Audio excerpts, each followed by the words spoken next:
Singareni dependent ఉద్యోగాల విషయంలో Congress party ద్రోహ వైఖరి అవలంబిస్తుందని ఎమ్మెల్సీ కవిత ఫైర్ అయ్యారు. సింగరేణి కార్మికుల డిపెండెంట్ ఉద్యోగాలు కాపాడేందుకు తెలంగాణ జాగృతి హెచ్ఎంఎస్ దీర్ఘకాల పోరాటం చేసిన ప్రస్తుత కాంగ్రెస్ ప్రభుత్వం ఆ స్ఫూర్తిని తుంగలో తొక్కుతుందని అన్నారు. సింగరేణి డిపెండెంట్ ఉద్యోగాల విషయంలో సర్కారు వైఖరిపై ఇవాళ ఆమె సోషల్ మీడియాలో ప్లాట్ఫామ్ ఎక్స్ వేదికగా ఒక వీడియోను విడుదల చేశారు. తాజాగా ఏర్పాటు చేసిన మెడికల్ బోర్డులో మోసం జరిగిందన్నారు. 129 మంది రిటైర్మెంట్ సన్నాహక కార్మికుల్లో కేవలం 23 మందిని మాత్రమే అన్ఫిట్గా ప్రకటించి మిగతా 106 మందిని అండర్ గ్రౌండ్ నుంచి సర్వీస్కు తరలించారని కూడా ఆగ్రహం వ్యక్తం చేశారు కవిత.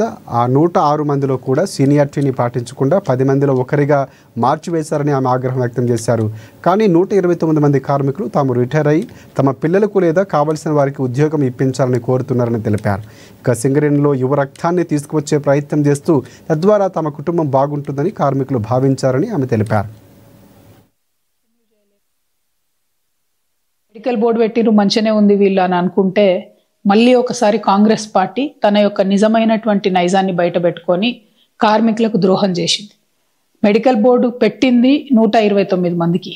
ఈ 129 మంది అందరికందరు కూడా ఆ ఉద్యోగాలు తమ పిల్లలకో తమకు కావాల్సిన వాళ్ళకో ఇచ్చుకోవాలని అనుకున్నారు. తద్వారా వాళ్ళు రిటైర్ అయి భవిష్యత్తులో సింగరేణిలో పనిచేయడానికి మంచి యువరక్తాన్ని ఎక్కించడంతో పాటు వారి కుటుంబం బాగుంటుందని చెప్పి వీళ్ళందరూ కూడా భావించారు.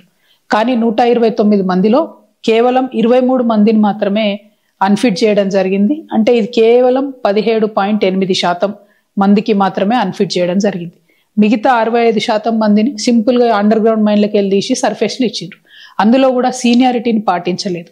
అందరికీ మళ్ళీ జనరల్ అసిస్టెంట్ అంటే ఇదివరకు మనం జనరల్ మజ్దూర్ అనేది ఆ పొజిషన్లో ఇవ్వడం జరిగింది.